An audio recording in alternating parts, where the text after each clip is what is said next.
Friends, welcome back to my channel earth mom Dehradun. मैं हूं ज्योति, welcome करती हूं सभी का अपने चैनल में। तो थोड़ी सी तबीयत मेरी लो है बट नो एक्सक्यूजेस, बिकॉज काम तो काम है और आप जानते हैं कि हार्डवर्क करने में मैं बिल्कुल भी कंजूसी नहीं करती। जो मेरे टाइमिंग्स हैं और जो मेरी वीडियो की क्वांटिटी और जो क्वालिटी है उसमें कोई कॉम्प्रोमाइज़ नहीं।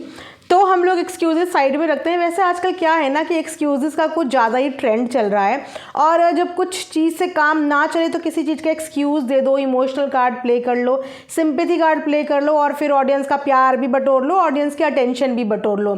तो लेकिन मैं ये सब चीज़ें यहाँ पे नहीं करूँगी और मैं आप सबको एक बढ़िया सा रिएक्शन वीडियो ज़रूर दूँगी, चाहे मेरी तबीयत अप हो चाहे डाउन हो, बट मेरा काम जो है उस काम के प्रति मेरी पूरी ईमानदारी है।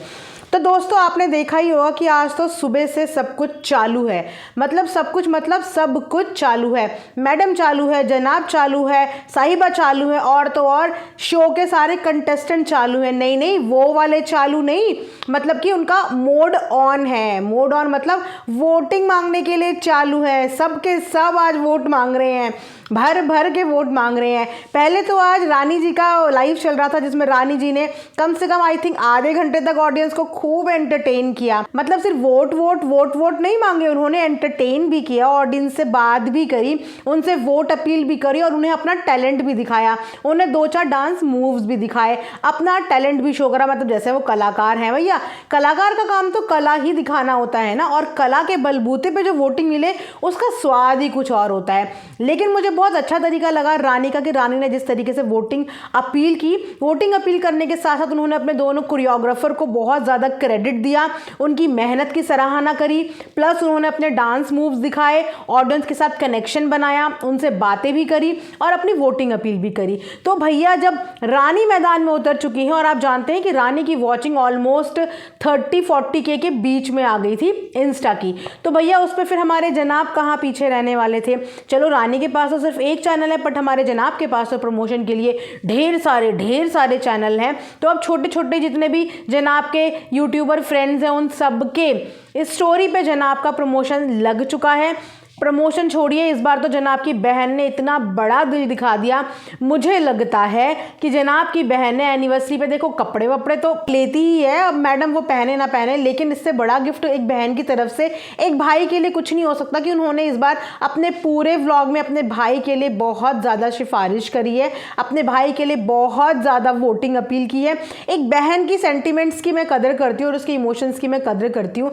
देखो, जब भी कोई अपना भाई या अपनी कोई बहन होती है तो थोड़ा सा हमारा उनके लिए सॉफ्ट कॉर्नर, इमोशनल होना बनता है। तो वहाँ पे साहिबा ने अपना पूरा बहन होने का फ़र्ज़ निभाया। उन्होंने बहुत अच्छे तरीके से अपने भाई के लिए वोटिंग मांगी। मतलब जितना उनके अंदर टैलेंट था ना, मुझे लगता है उन्होंने आज के व्लॉग में अपना पूरा टैलेंट दिखा दिया कि वो किस हद तक कोई चीज़ अगर मांगे ऑडियंस से तो कैसे कैसे करके मांग सकती है। वहीं पर उन्होंने अपने भैया भाभी के लिए एक छोटा सा सरप्राइज़ भी प्लान किया, क्योंकि उनकी एनिवर्सरी थी और इस बात की हमें भनक भी नहीं थी। मतलब मुझे भनक नहीं थी, आप लोगों को आई एम श्योर होगी, क्योंकि जनता जनार्दन है और जनता से तो कोई जीत ही नहीं सकता। जनता वो सब जानती है जो कहीं ना कहीं हम लोग मिस आउट हो जाते हैं। तो मुझे इस बात की बिल्कुल भनक नहीं थी कि मैडम और जनाब की एनिवर्सरी निकल गई है। आज व्लॉग में देख के पता चला कि मैडम और जनाब की इस बीच में एनिवर्सरी थी। मतलब अब ये सोचिए कि जनाब के पास ये भी बोलने को हो जाएगा कि मैंने तो अपना एनिवर्सरी भी कॉम्प्रोमाइज़ कर दिया। खैर, जनाब के व्लॉग में हम बाद में आएंगे, पहले हम यहाँ पे साहिबा के व्लॉग की बात कर लें। तो साहिबा ने अपने भैया भाभी को एक क्यूट सा जेस्चर दिया, उनको स्पेशल फील कराने के लिए, कि भैया उनके इतने ज़्यादा बिजी हैं कि उनके पास फुर्सत नहीं है। वो इतनी मेहनत कर रहे हैं कि उनको अपना एनिवर्सरी सेलिब्रेट करने का टाइम नहीं था। लेकिन बहन ने सोचा भैया और भाभी को थोड़ा सा तो स्पेशल फील कराना ही है, तो उन्होंने स्पेशल फील कराने के लिए अपने भैया भाभी के लिए एक छोटा सा जो है क्यूट सा जेस्चर किया, जिसमें उन्होंने बलून्स, थोड़ा सा डेकोरेशन का सामान, थोड़ा सा केक और फैमिली के सारे लोगों को कॉन्ट्रीब्यूशन करके उन्होंने अपने भैया भाभी को अपनी तरफ से गिफ्ट दे दिया। भाभी के लिए कई सारे वो सूट्स लेके आई। अब गॉड नोस कि उनमें से भाभी कितने सूट पहनती हुई नजर आएंगी, पहनेंगी भी या नहीं पहनेंगी। लेकिन वहीं पे कमेंट सेक्शन में कुछ कमेंट्स आते थे जहां पे लोगों का बोलना ये था कि जब देखो ये साहिबा अपनी भैया भाभी को सिर्फ सूटों में टरका देती है, और रिटर्न में जब साहिबा का कोई बर्थडे ओकेजन आता है या इनकी सालगिरह आती है तो भैया भाभी हमेशा इन्हें तनिष्क का कुछ अच्छा सा ही गिफ्ट करते हैं। चाहे आप वो बर्थडे प्रेजेंट देख लो, उस समय भी पूरा अच्छा खासा एक लॉकेट का सेट गिफ्ट किया था विद ईयरिंग्स, और उसके बाद जब एनिवर्सरी थी उस समय भी बहुत अच्छा खासा गिफ्ट किया था गुच्ची का पर्स। लेकिन वहीं पर जब बारी आती है साहिबा के कुछ गिफ्ट देने की, तो साहिबा हमेशा अपनी भाभी को सूटों में टरका देती है और हार्डली वो सूट उनकी भाभी पहने हुए नजर आती है। तो इस बार भी वही हुआ, कमेंट सेक्शन में लोगों को ये बोलना है। उसके बाद अच्छा खासा व्लॉग वहाँ पे शूट हो गया, लेकिन मैं सोचूं कि अभी भी साहिबा का व्लॉग कुछ अधूरा अधूरा सा लग रहा है, क्योंकि भैया भाभी की एंट्री दिखाई लेकिन बीच का सब कुछ कहाँ गया, क्योंकि अरेंजमेंट सारी साहिबा ने करी थी, डेकोरेशन सारी साहिबा ने करी थी, उसके बाद बीच का एकदम कट हो गया और उसके बाद सीधा लास्ट में इनके भैया बोलते हुए नजर आए। वही वो अपना वोटिंग का प्रचार प्रसार कर रहे थे कि भैया मुझे वोट दो, ये ऐसा ऐसा वैसा वैसा तैसा तैसा तैसा तैसा, मतलब जो भी वोटिंग के लिए आजकल वो बोलते हैं वही रिपीटेटिव चीज़ें उन्होंने अच्छी खासी तरीके से सारी ऑडियंस को समझा दी। उसी के साथ बात करें, घर में हुआ है एक बहुत बड़ा अजूबा, यानी कि साहिबा के व्लॉग में हुआ है एक बहुत बड़ा अजूबा, क्योंकि साहिबा ने और फनी ने पहली बार कोई चीज़ देखी है जिसका नाम है कपिंग थेरेपी। उनके लिए ये इतनी स्ट्रेंज और इतनी नई चीज़ थी। आई डोंट अंडरस्टैंड कि इन लोगों को इतनी कम नॉलेज कैसी है। बीइंग एन इन्फ्लुएंसर, मतलब बीइंग एन इन्फ्लुएंसर, कैसे इन लोगों को इतनी कम नॉलेज है चीज़ों की, क्योंकि अगर कपिंग थेरेपी की बात करें तो ये आज की डेट में इतनी कॉमन थेरेपी है कि इसको सब लोग जानते हैं। चलो छोड़ो कि आप लोग इधर उधर से जानोगे, आजकल यूट्यूब में आपको इतने लोग ये थेरेपी करते हुए दिख गए हैं, पिछले 2-3 साल से दिख रहे हैं, उसके बाद भी अभी तक साहिबा को इस थेरेपी के बारे में नहीं पता। उनके लिए एक अद्भुत सा, मतलब सातवां अजूबा हो गया कि भैया ये कपिंग थेरेपी चीज़ क्या है। वेल ठीक है, होता होगा या क्या पता ऑलरेडी पता होगा, या क्या पता ये खुद से ऐसा करती होंगी। वैसे साहिबा की माया साहिबा ही जाने, आप और हम क्या जाने, हम तो बस देख रहे हैं और देख के रिएक्ट कर रहे हैं। तो चलिए अब फटाफट से क्विकली जंप करते हैं जनाब के व्लॉग में। तो उसके बाद जैसे ही साहिबा का व्लॉग आता है, साहिबा के व्लॉग के कुछ देर के बाद आता है जनाब का व्लॉग, और जनाब के व्लॉग में मुझे देख के पता चलता है कि वो बीच का जो पोर्शन था, आखिर वो पोर्शन कट करके गायब कहाँ हुआ। मैं तभी सोचूं कि ये इतनी जल्दी एंट्री हुई और इतनी जल्दी एग्जिट दिखा दी, ये बीच की चीज़ें गई कहाँ।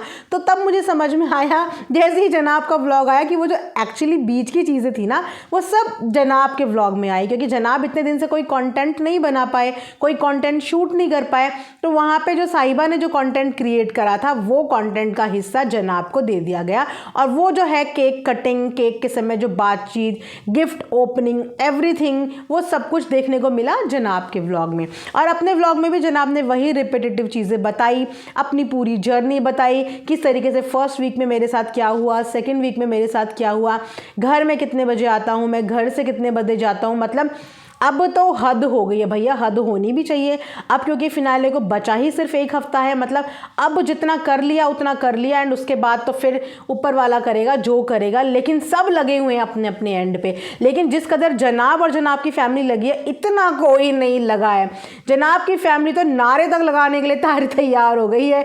जो है साहिबा है एक माइक भी खरीद के लाई है जिसमें नारे लग रहे हैं कि भैया जीतेगा, भाई जीतेगा, कौन जीतेगा। अब वो तो रिजल्ट बताएंगे कि कौन जीतेगा, पर अपने घर में वो नारे लगाने से बिल्कुल तैयार हो रखे कि हमें तो अपना भाई जीतता हुआ चाहिए। वहीं पे टिजान का भी स्टोरी पोस्ट आया जिसमें वो भी खुल के वोटिंग अपील कर रहा है। मतलब अपने अपने एंड पे पूरा परिवार जो है वो लगा हुआ है वोटिंग का प्रचार प्रसार करने में। अब देखना बड़ा ही दिलचस्प रहेगा कि आखिर में विजेता होता कौन है। अधिकतर लोगों की अभी भी यही प्रेडिक्शन आ रही है कि जनाब विनर बन सकते हैं, क्योंकि जनाब के नाम पे एक तो इतनी हाइप क्रिएट कर दी गई है, और कुछ जगह से ये भी पता चल रहा है कि जनाब को इंडिया से बाहर से भी वोटिंग करने के कुछ तरीके बताए जा रहे हैं, जहाँ पे इंडिया के बाहर के जो लोग हैं वो भी वोट कर पाए। अब आई डोंट नो कि वोटिंग काउंटिंग क्या होती है, रिजल्ट क्या होता है, बट चांसेस देखो रानी के भी हैं, उसकी भी बहुत अच्छी फैन फॉलोइंग है। जैसे कि मैंने बताया वो इंस्टा पे जैसी लाइव आई, बहुत अच्छी तादाद में उसके पास जो है ऑडियंस जुड़ गई थी। अब बाकी देखते हैं कि क्या होता है क्या नहीं होता, वो तो हमें बस आने वाले दिनों में पता चल जाएगा। बट येस, आप लोग भी अपने अपने एंड पे डिजर्विंग कंटेस्टेंट को वोट करना बिल्कुल मत भूलना। जिसका परफॉर्मेंस आपको अच्छा लगा हो, जिसकी जर्नी आपको पसंद आई हो, उसको वोट जरूर करना। तो ये था मेरा आज का एक वीडियो, आई होप आप लोगों को पसंद आया होगा। मिलेंगे नेक्स्ट वीडियो में, और होपफुली कि नेक्स्ट वीडियो में जब हम मिलेंगे हो सकता है हमें विनर मिल जाए, तो फिर हो सकता है हम विनर पे चर्चा करेंगे। तब तक के लिए आप लोग अपना ध्यान रखिए और खुश रहिए और वाकई में प्यार बांटिए। Thanks for watching Earth mom Dehradun.